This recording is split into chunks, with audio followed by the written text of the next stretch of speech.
Hi, Caroline. How are you? Good morning. Hello. I'm very well, and you? I'm good, thank you.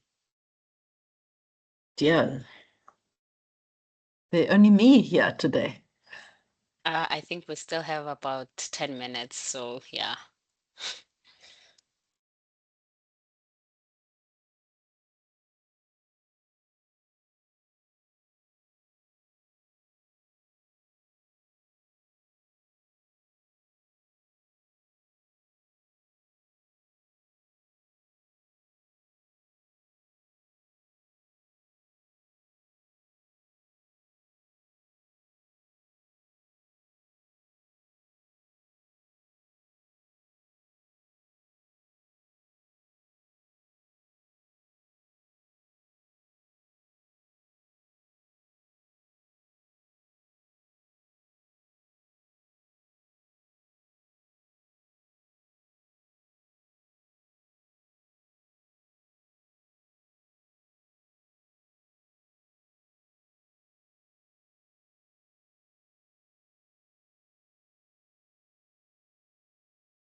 Oh, Melissa, yeah. 怎么行不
？This would be in the form of mm, newsletters, newsletters, and newsletters updating staff, new project, milestone, or policy changes. Social media posts, sharing company news, achievements, or thought leadership content on LinkedIn, or in press releases. Good day, everyone, and thank you for joining. Can we just give it, okay, it's not yet 12 o'clock, so can we please start at 2? minutes past 12 so that we can wait for others to join. And if you could kindly mute yourselves while in a meeting. Thank you so much.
Okay, good day, everyone. Thank you for joining class today on your busy schedule. I know some of you are at work. I would like to confirm if I am audible.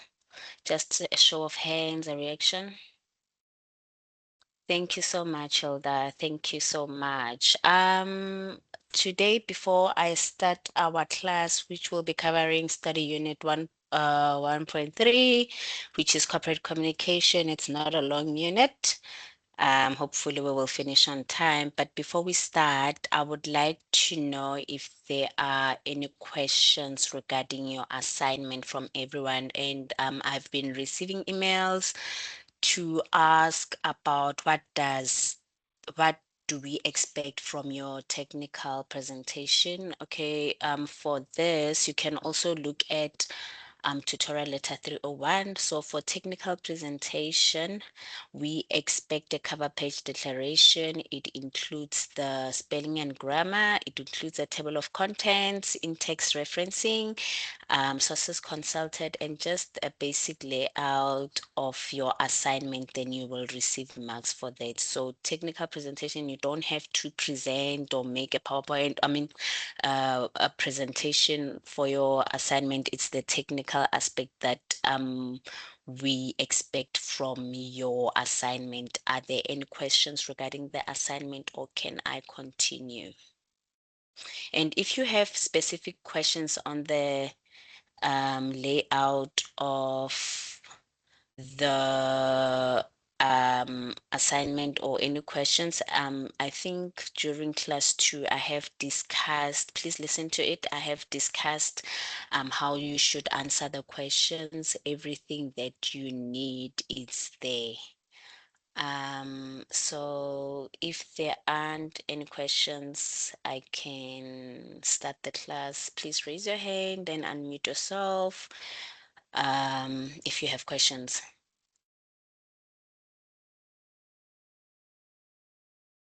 Okay, no questions. So can I start with our presentation?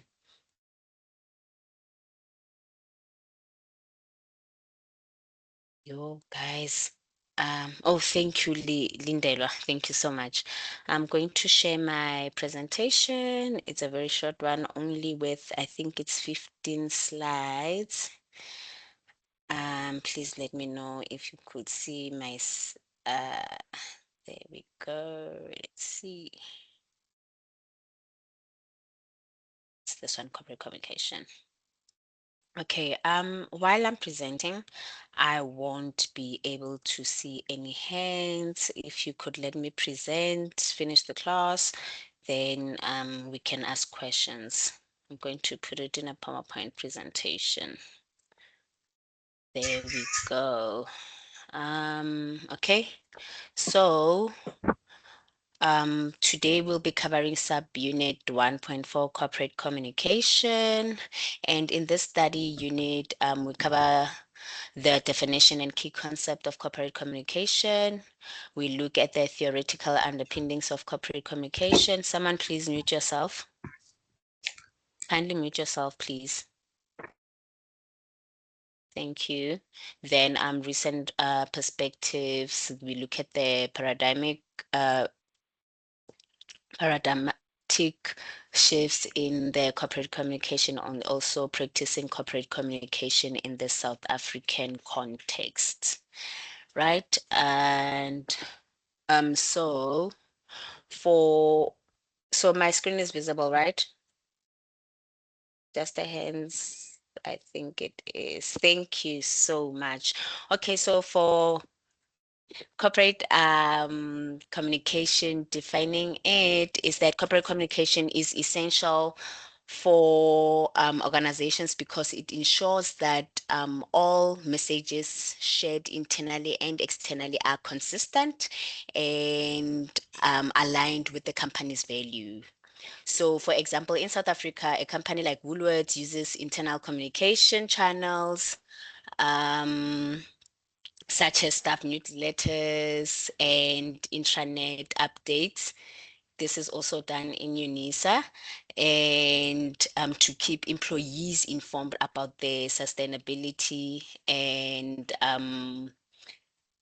initiatives. So in externally, they engaged in media relations by issuing press releases about their environmental project, which helps build a positive reputation and with customers and the public. So this coordination of communication activities strengthens the trust and ensures that stakeholders clearly understand the company's goals and values.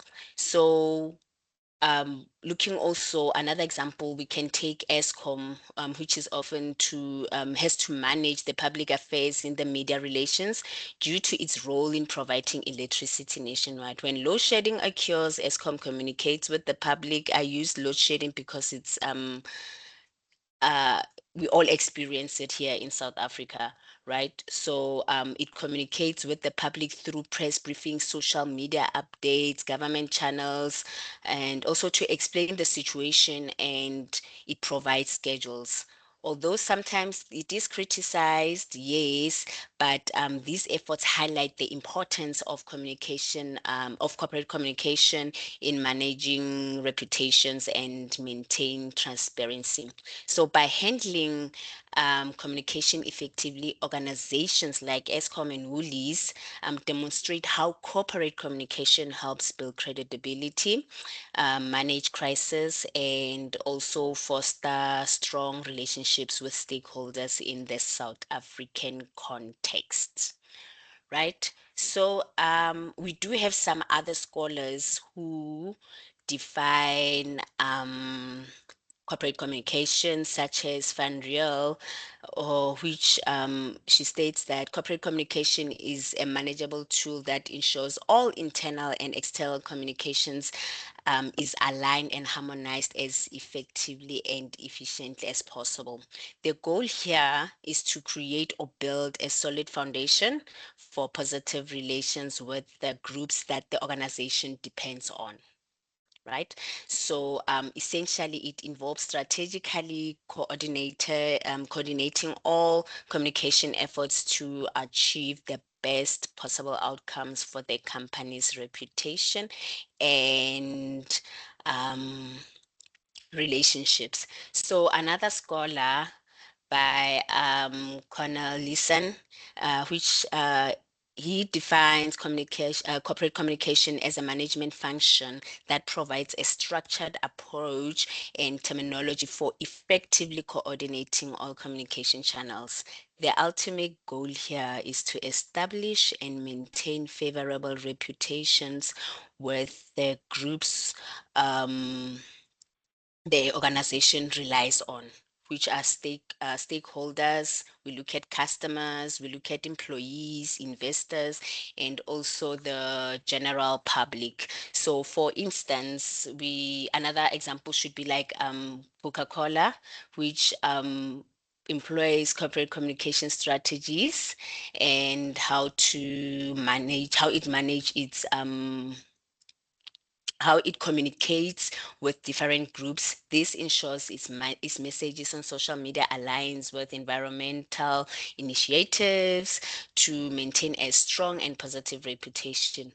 Also, while handling internal communication to keep employees informed and engaged with the company's goals. In both, if you look at both definitions, the core idea here is that corporate communication helps manage and streamline how organizations communicate both inside and outside the company by aiming to build trust and to maintain a positive image with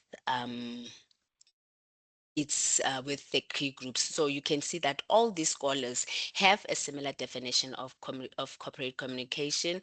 So the core or main point here of communication of corporate communication is that corporate communication acts as a strategic management tool designed to align and harmonize all communication activities and outside the organization. So the emphasis is on efficiency and effectiveness in coordinating communication so that the organization can build strong, positive relationship with the groups it depends on. Right. So in the definition, according to Van Riel, he highlights the role of communication in creating solid foundation for the trust and collaboration with stakeholders, ensuring that every message contributes to the organization's reputation in a long-term success. While Cornelson definition carries a similar meaning but focuses more on structured approach and framework that corporate communication provides. So he basically stresses that it is a management function that organizes and integrates all communication channels to maintain consistency in the organization.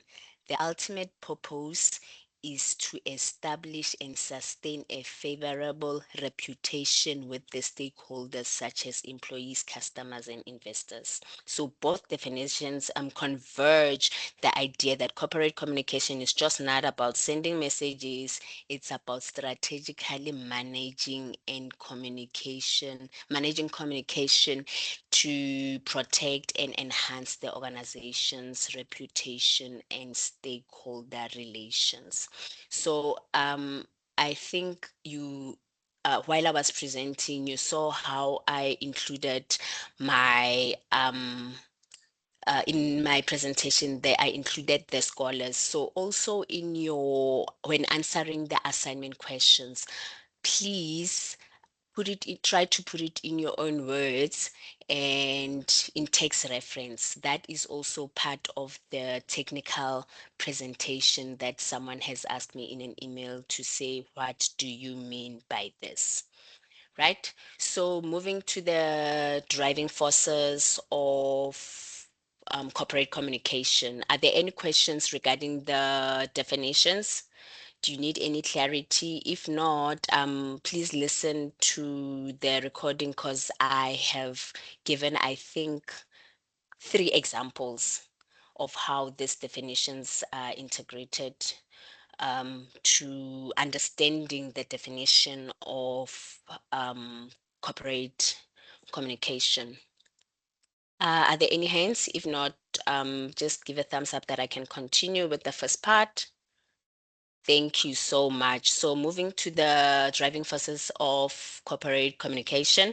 Corporate communication is driven by 3 forces, which are organizational legitimacy, management function, ambitions with strategic, and the blurring of internal and external communication boundaries, right? So organizational legitimacy is basically about the companies making sure that people believe it is doing the right thing. For example, I'm going to give quite a lot of examples so that you understand what I'm talking about. In South Africa, if a company like Woolworths or Nedbank wants its public trust, it must behave in the way that matches what customers or employees and communities expect. Right. So corporate communication helps shape this expectation by explaining what the company is doing and why it is doing that. When a company communicates honestly and acts responsibility, such as supporting local communities or treating customers fairly, giving back to the communities, such as community engagements, it earns legitimacy, meaning people see it as trustworthy and acceptable. So corporate communication is also a strategic management function. Um, which means it's not just about sending out messages, it's about planning how the organization presents itself and respond to challenges. For instance, if ESCOM faces criticism about load shedding, the communication team must highlight what the company is doing to fix the issue while also managing the public's frustration. So, good communication helps create positive conditions for the good conditions for the organization by showing good okay by showing strength, addressing concerns, and also building a good reputation overall. So today the line between internal and external is becoming blurred. What employees say on social media, for example, can influence how the public views a customer, and information shared outside can impact how employees feel inside. So corporate communications now combines ideas from public relations, marketing, advertising, and even social media management to create one clear and united message. By doing this, companies can make sure that what they say to their staff matches what they say to the public, helping to build a strong and more consistent brand. So for the purpose of this study unit, corporate communication will be equipped and with the ideas and positions for um, strategic communication, right?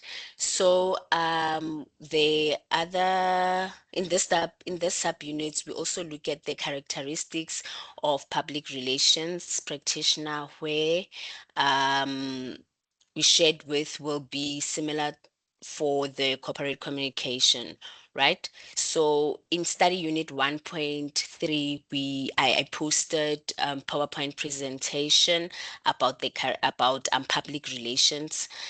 In this unit, the same characteristics are similar to the corporate communication. So the key concept for communications, corporate communications are strategy, corporate image, corporate identity, corporate reputation, stakeholder, and corporate communication activities should aim to achieve organizational objectives while acting at the best interest of its stakeholders. And another we also have the shared objectives, which is integration, vision, mission. So these concepts are in your learner guide. I'm not going to explain everything. Please go through them and try to understand them. Right? Looking at the second theme, of subunit 1.4, which is corporate communication. We look at the theoretical underpinnings of corporate communication. So, corporate communication became more popular in the 1980s when organizations began to realize that communication needed to be planned and coordinated rather than a random or reactive.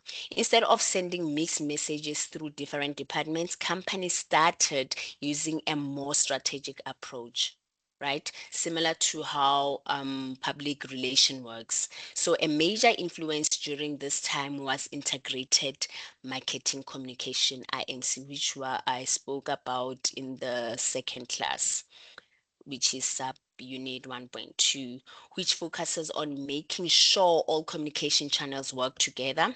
For example, when KFC in South Africa launches a new product, the advertising team, social media posts, in-store promotions, and press statements all sound consistent. They sound as one message. It is one voice and carry the same message across all its platforms, its advertising platforms. So this unified approach helps the public clearly to understand what the company stands for.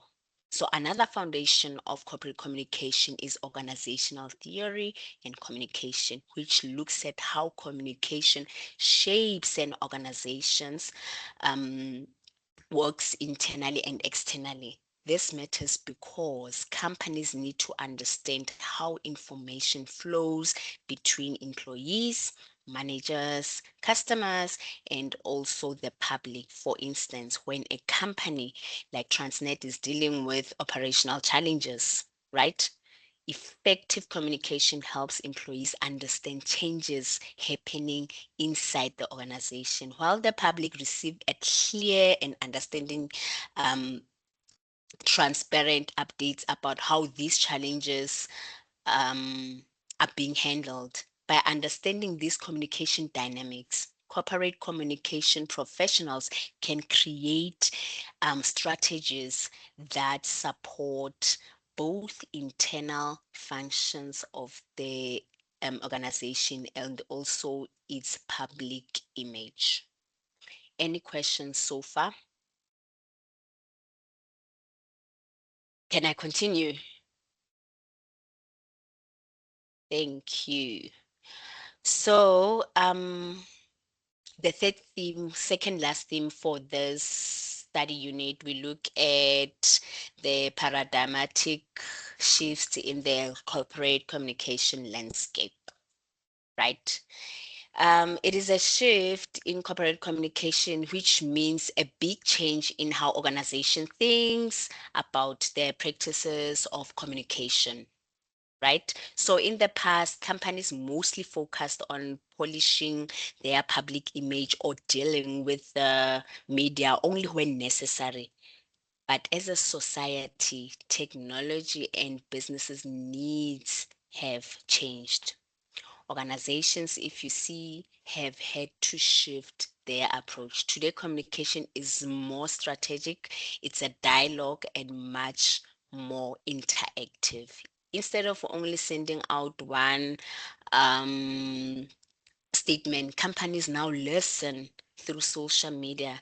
They engage and build relationship with their audiences, right? For example, brands like Nando's no longer rely only on TV ads. They use humor. If you look at Nando's adverts, whatever, should anything happen on social media that will go viral, in 2 days, Nando's will make an advertisement on social media engagement and timely commentary to build what?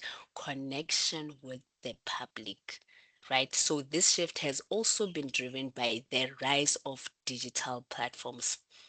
Look how the company is using Twitter, Facebook, Instagram. Other companies also use LinkedIn. So they have created new ways for organization to communicate instantly with the customers, employees, and the communities, right? So if a company like ESCOM or SABC faces a crisis, um, people expect immediate updates online. There's no excuse to say we have to wait for the television, on the news, on the radio. No, um, it is done now.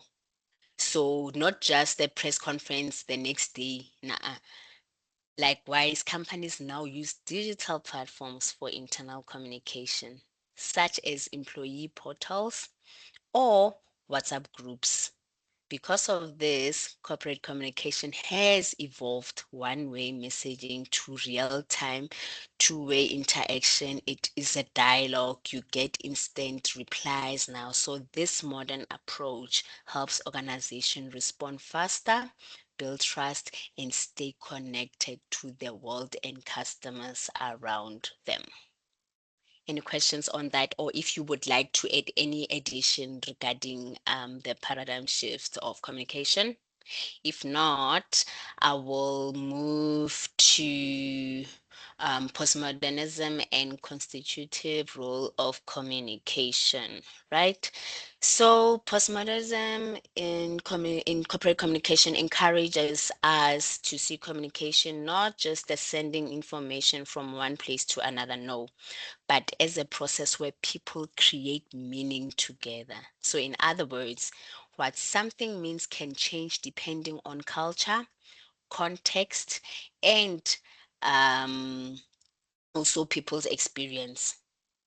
South Africa, for example, a message about load shedding from ESCOM will be understood differently depending on people's backgrounds, frustrations, or expectations, right? So modern factors like globalization, social media, and the blending of different media platforms have also changed how organizations communicate. Companies can no longer rely only on newspapers, as I have said earlier on, or radio. They must now communicate instantly on platforms like Facebook and Twitter, TikTok, where people can respond immediately, where people can give their comments, they can share meaning, they can share understanding. It should become a dialogue. So this shift forces organization to think more critically, reflect on the power dynamics, and also understand how their messages shape the public opinion and realities. Because communication nowadays plays an important major role in shaping how the society sees issues.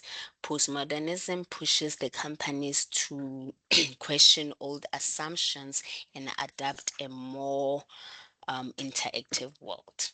So when South African brand like Woolworths faces public criticism, whether about pricing or allegations on social media, it cannot rely on a simple press release. No. People need and people expect quick, transparent, two-way engagement online. This shows how communication today doesn't just reflect reality, it creates it. The meanings of people attached to a company, its behavior, and its messages are consistently shifting. Because of this, corporate communication must evolve to be more global, more interactive, and more aware of how messages can influence identity, power, and public perception. Any questions so far? Do I still have your attention? Just a thumbs up that I'm not talking alone. Any inputs? Thank you so much. Then I can continue, right?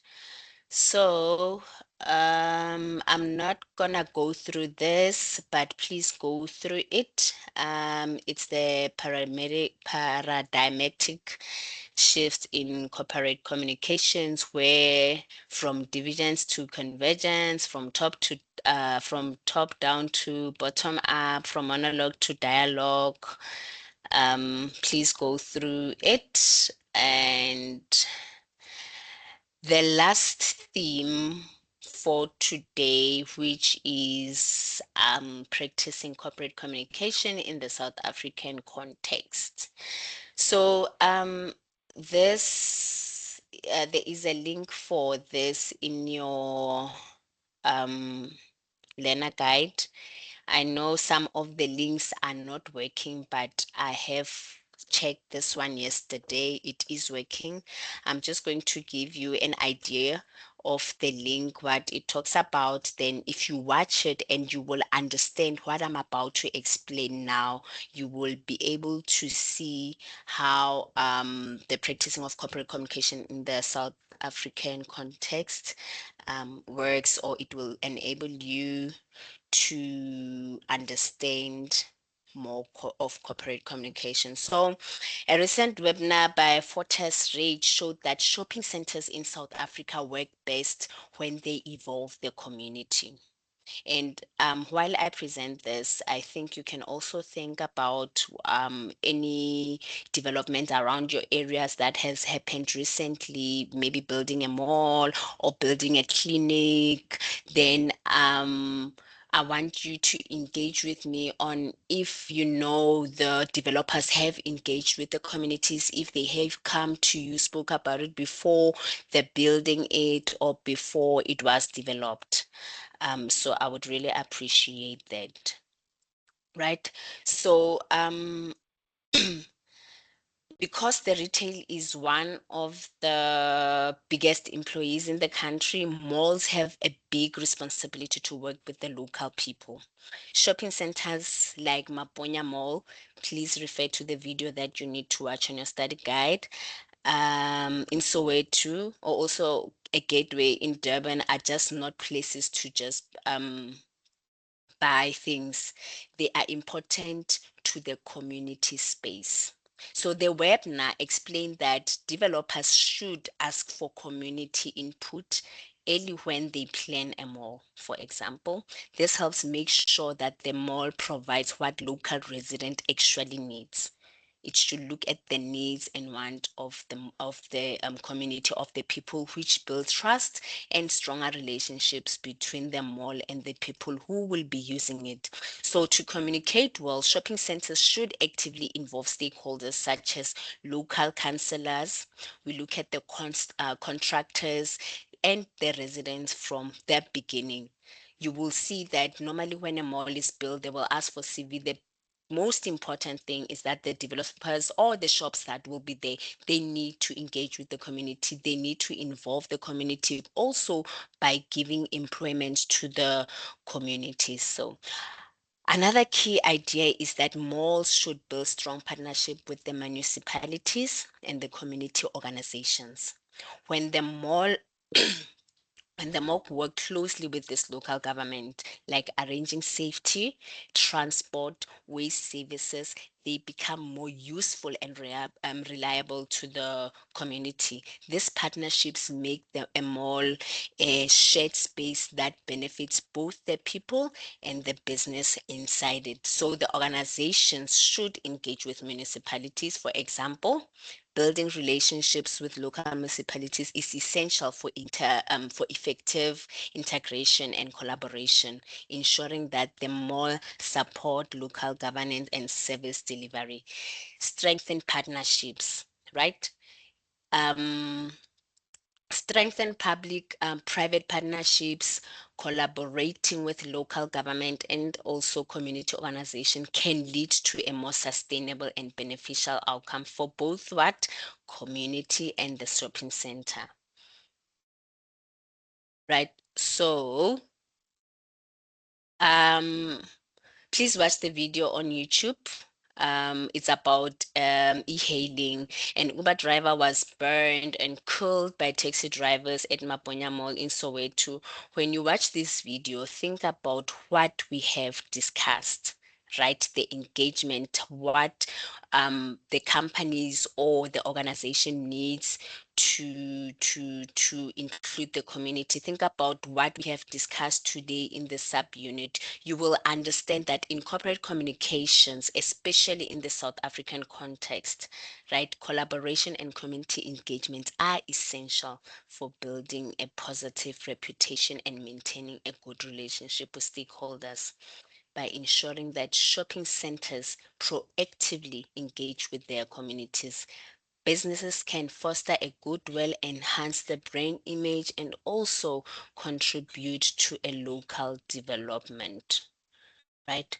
So, um, before I conclude, is there anyone on the platform who would like to just to tell us if there has been any recent development around their area, a mall or something, and if they could say if the community was included when they were asking for CVs, were they post, or did the people need to go online, or they just a clinic or a shopping center or a mall was just built without their knowledge? Anyone, please unmute yourself. Thank you so Thank much. Yes, you. Hilda. Thank you so much, Nokutula. So, well, it's not recent, not that recent, but we have about three shopping centers around here. So I'm based in Ettridgeville. We have Adelaide. We have a stadium center, which is not very far from Lucas Muripe Masterpieces Stadium. And we have another complex just between Ettridgeville and Lotus Gardens, which is called Ngomo Village. So one thing that I've realized about these developments or employment is that the community never really knows about these things happening. We just see malls, sorry, we just see malls being built, and also there's never information of where we need to take CVs if we are looking for employment. And once the construction of the mall is complete, you will see that only a few people within our communities have been hired at that particular mall. A better part of the employees in the malls are people that do not reside in the areas where the malls have been built. And my observation has been that most municipal workers, your councillors and whatnot, I'm not sure what they do there, but it somehow benefits them more than it benefits the community. So that has been my observation, and I feel like had they involved the community, then we would indicate that we do not honestly need three malls within a distances of 5 kilometers. We probably need a SARS office here in Ettridgeville more than we need these complexes, because also the disadvantage is that there are stores that end up being closed because they do not make money, and that indicates that it's a certain store that maybe we do not relate to, or we just don't Mm, engage with because it doesn't serve the need that we feel we need we want in our mm. communities. Yeah. Yeah, I really appreciate that, Hilda, because of so I just wanted to find out, has there been any shout down because of what I've experienced in Soweto? There was a local clinic that was built, and as you say, the clinic eventually opened last year, right? And we've got these political parties Mm, where they had to shut down the clinic. It did not operate actually because of the community was not involved, right? There was no communication. They also blame the councillor. The thing that I like what you said, the councillors, the municipality should mm, be involved. It's part of corporate communication. So based on your understanding, are there a group of people or a party or the community that had to go to the councillor to say, listen, we see that you are building this, or we see that there have been three malls, because definitely they don't develop at the same time. It's mhm. one after the other, 2 years, 3 years, and whatsoever. Have you had people, or have you had strikes in that area to say that, listen, this happened for the first time, this happened for the second time, and now it's the third time. Even shops are closing, but our people here, the youth especially, is not employed. You find that there are people from another province, they come from another um city to say you Mm, come to work here, while people who are three radius from the shopping mall and they are not employed. Did you have any strikes or anything? Because if you look at the Maponya Mall e-hailing, the one that I'm asking you to look at, mm, actually there was a shutdown to say that because of it, this one is a bit different. It's between the taxi yes. drivers and the e-hailing, right? Mhm. So they had to, the residents and the taxi drivers had to shut down the mall to say there is no communication. You can't choose what people need to use for transport. If I feel safe more in an Uber, I don't feel safe in a transport. So did you have any shutdowns or whatsoever from the community? Not that I can think of. The other thing that I've realized about the communities here is that they fight for what they want, and sometimes they do not.